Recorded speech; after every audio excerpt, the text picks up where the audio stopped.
sih hari ini tuh hari apa? Hari apa? Hari Sabtu ya? Ih, bukan itu.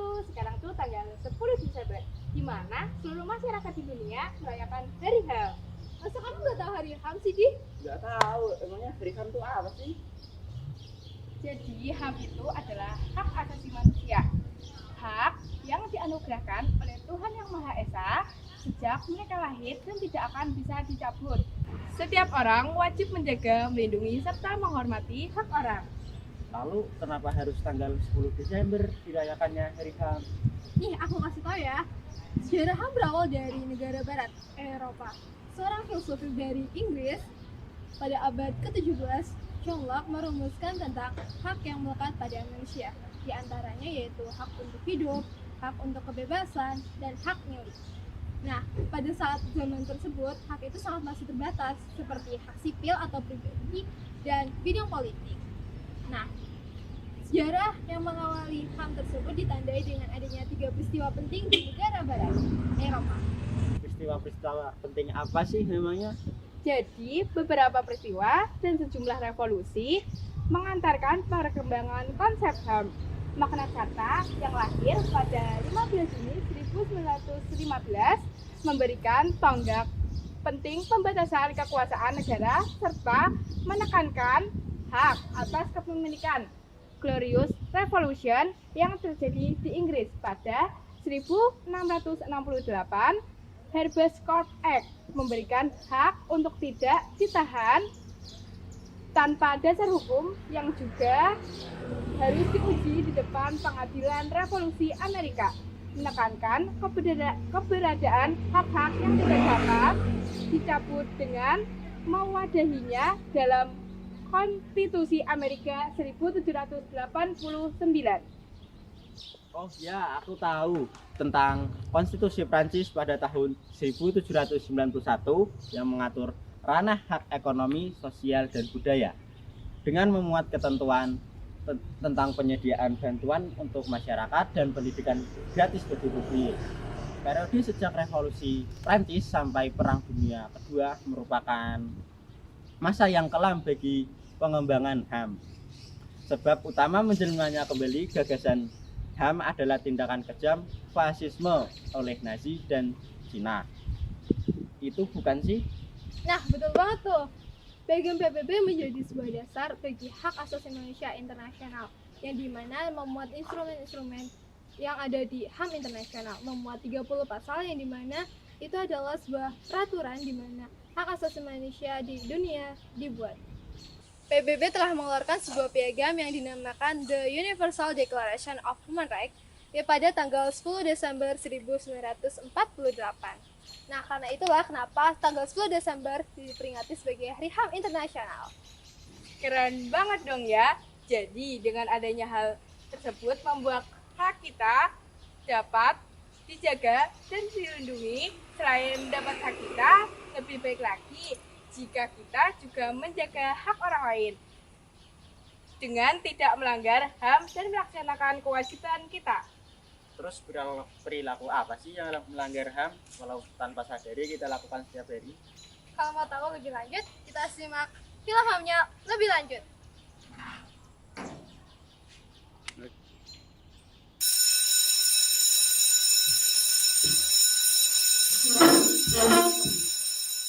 Ya, bel sudah berbunyi. Pelajaran kali ini akan saya tutup. Semoga pelajaran tadi dapat bermanfaat bagi kalian semua. Wassalamualaikum warahmatullahi wabarakatuh. Waalaikumsalam warahmatullahi wabarakatuh. Terima kasih, Guru.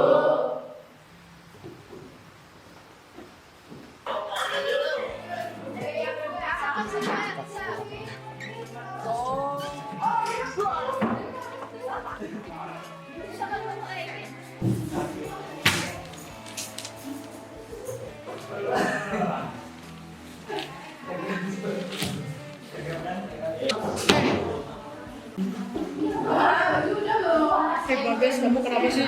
Di sepanjang jalan langsung muka kamu kayak cemburu gitu. Kamu nanya, kamu bertanya-tanya. Mulai nih Kumar. Sini, biar aku kasih tahu ya. Enggak, bercanda sih. Jadi gini, aku tuh sebel. Masa iya kakak aku yang kerja malah dibeliin laptop? Emang kenapa? Mungkin kakak kamu itu butuh laptop itu. Tapi itu nggak adil tahu.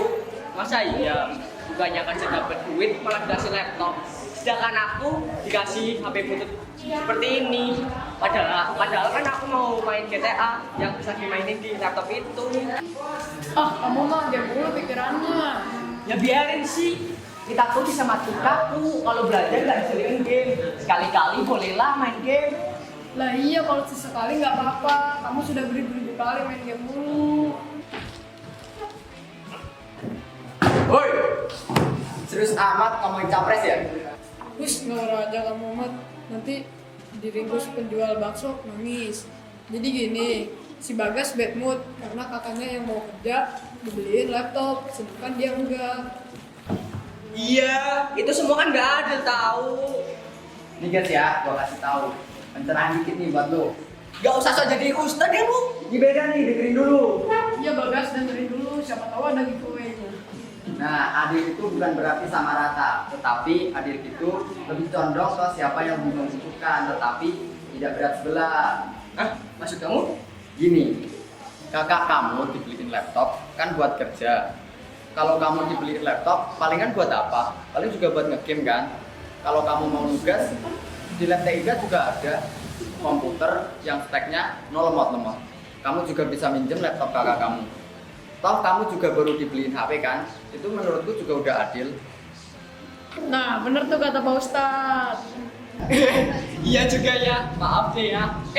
BTW komputer di lab TIK sekolah bisa buat main GTA enggak ya? Kamu ini game mulu pikirannya. PPT kamu tuh kelarin. Udah, jadi kita ke kantin yuk. Yuk, gas! BTW Capres 2024 siapa ya? Aduh, bocah ini. Iya, aku nggak suka sama Mila yang sebaik itu. Gimana kalau kita kerjain si Mila itu? Pasti gelar yang dia dapat yang sok baik itu pasti akan luntur ya kan? Iya sih, aku setuju banget sih.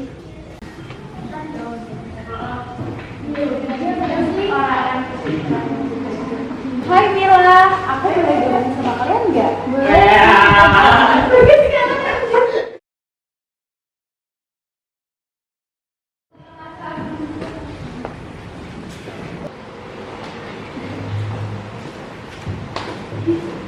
Mila, kamu tahu nggak dompet aku? Tadi aku taruh di sini. Aku nggak tahu. Aku bantu cari aja ya. Teman-teman, kalian ada yang lihat nggak dompet aku ada di mana? Nggak tahu. Aira, tadi aku lihat dompet kamu ada di tas Mila tadi.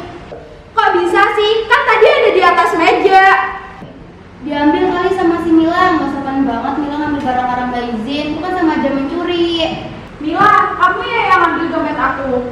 Kok kamu nuduh aku sih? Kenapa kamu nuduh aku, Aira? Coba deh cek tas kamu. Tapi aku nggak merasa aku ambil dompet kamu, Aira.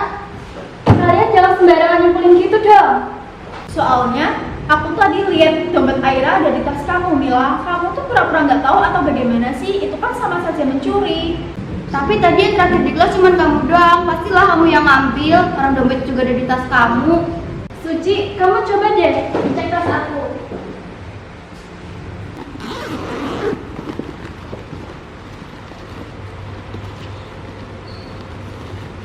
Aira, ini punya kamu bukan? Lah itu ada di tas kamu. Aku nggak mau ya temenan lagi sama kamu. Teman-teman, jangan mau temenan sama Mila. Nanti barang-barang kalian pada hilang loh kayak aku. Fitnah kamu, Aira. Kalian harus minta maaf dong ke Mila. Kalian kan udah tuduh dia nyuri dompet kamu. Padahal yang naruh dompet kamu ke tas Mila itu Aurel. Mana buktinya? Aku ada nih videonya. Jangan sok tahu kamu. Daripada banyak omong, mending kamu lihat aja nih videonya. Tapi abis itu kamu harus minta maaf ke Mila di depan teman-teman kelas.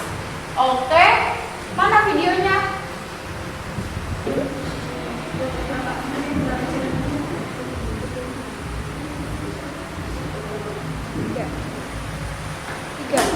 Kita minta maaf yuk.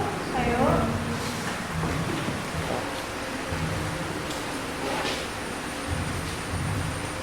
Mila, aku minta maaf ya atas perbuatanku tadi yang sudah menuduh dan memfitnah kamu. Teman-teman, jangan meniru ya perbuatanku tadi. Sekali lagi, aku minta maaf Mila. Aku mau minta maaf sama kamu juga ya Mila, karena perbuatanku yang tidak terpuji dengan memfitnah kamu di depan semua teman-teman. Aku minta maaf juga ya Mila, kamu mau nggak maafin kita bertiga? Iya, aku maafin kalian semua, tapi ingat, jangan diulang, karena semua itu perbuatan yang tidak terpuji apabila dilakukan terus-menerus. Apalagi kalian menuduh orang tanpa ada bukti yang jelas. Semoga kalian masih mau temenan ya sama aku. Aku nggak benci kok sama kalian.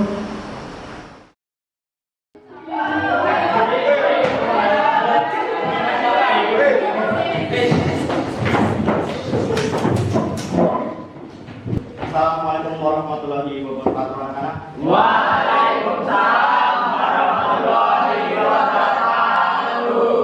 Baik, sebelumnya Bapak ucapkan selamat kepada kalian semua yang sudah resmi menjadi siswa kelas 10 di SMA Negeri 10 Purwodadi ini. Dan perkenalkan Bapak yang nantinya akan menjadi wali kelas kalian. Oke, sekarang kita akan membahas struktur kelas ya anak-anak. Oke, di sini ada yang mau mengajukan diri sebagai ketua kelas.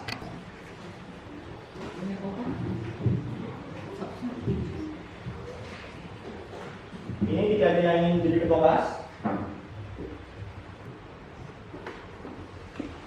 Ya Pak.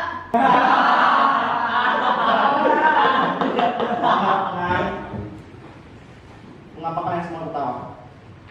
Maaf Pak, jika sebelumnya kami kurang sopan, tapi kami tidak percaya saja jika seorang perempuan yang menjadi ketua kelas Pak. Iya Pak, itu tidak cocok untuk anak perempuan seperti dia. Nah, Iya Pak, mending anak laki-laki aja yang jadi ketua kelas, pasti bisa diandalkan. Lalu apa salahnya memang jika seorang perempuan bisa menjadi ketua kelas? Memang jika lelaki bisa menjadi ketua kelas akan bisa diandalkan. Mengapa tidak kalian saja yang menjadi ketua kelas? Bukankah kalian seorang lelaki? Aduh, lelaki yang bisa diandalkan bagaimana? Diminta menjadi ketua kelas, malah diam saja.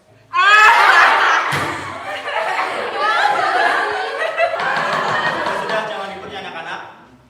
Oke, selanjutnya selain Aisyah, siapa yang ingin mengajukan diri sebagai ketua kelas? Irfan aja Pak yang jadi ketua kelas. Nah iya Pak, Irfan aja. Gimana Aisyah dan Irfan bersedia untuk jadi kandidat ketua kelas? Siap, siap, Pak. Baik, kita sudah menentukan siapa saja kandidat yang akan menjadi ketua kelas. Selanjutnya untuk pemilihan kalian cukup menuliskan nama kandidat di kertas lalu kumpulkan di meja Bapak. Nanti kita hitung bersama siapa yang akan mendapatkan suara terbanyak.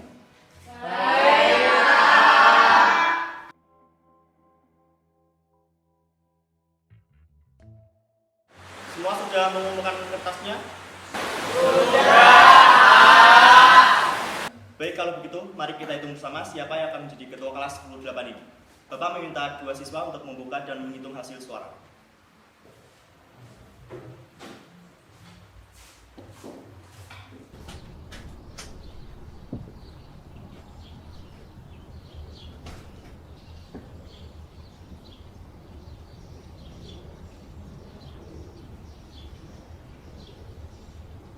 Irfan.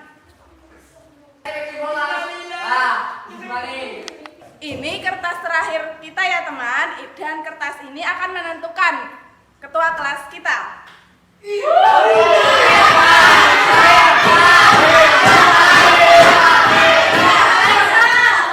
Dan yang akan menjadi ketua kelas kita adalah Aisyah. Ini sama sekali tidak adil. Masa iya perempuan seperti dia menjadi ketua kelas? Iya, itu benar. Gak apa-apa, kita harus bisa bekerja sama untuk kemajuan kelas. Kita saling membutuhkan. Aku pun tidak bisa tanpa kalian. menurutku benar. Aku tidak peduli jika aku kalah. Aku lebih peduli jika keadaan kelas kita tidak terkondisikan. Terutama pemikiran kuno kelas ini masih memikirkan tentang gender. Benar kata Aisyah, jika sebuah pekerjaan itu tidak bergantung pada gender. Kita harus bergantung pada kerja keras, kerja cerdas, dan juga kerja ikhlas. Kita harus bersama-sama membangun kelas ini agar lebih baik. tanpa adanya perbedaan. Selamat atas kemenangan Aisyah sebagai ketua kelas dan Irfan sebagai wakil ketua kelas. Semoga kalian amanah dalam menjalankan tugasnya. Bapak bangga atas pemikiran kalian.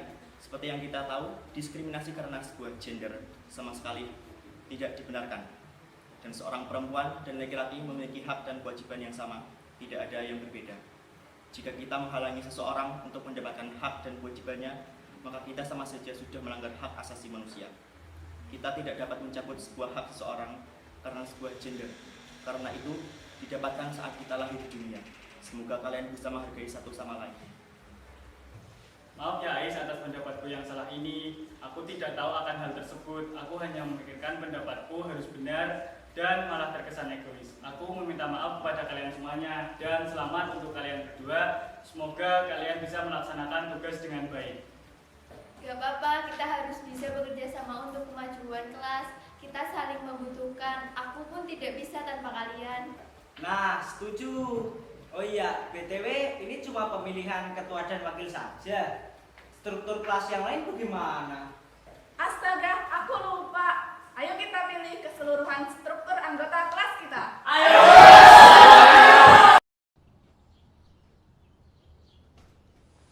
Jadi gimana guys, kalian udah paham belum? Udah dong, keren banget jadi paham tentang masalah-masalah HAM. Nah, jadi kita udah sadar nih, kalau pelanggaran HAM itu nggak cuma pelanggaran yang berat aja, yang kadang kita lakukan dalam kehidupan sehari-hari aja udah termasuk melanggar HAM. Oh, jadi tuh kita sering gak sadar apa yang telah kita lakukan tuh sebenarnya ada hal yang bisa melanggar tentang HAM.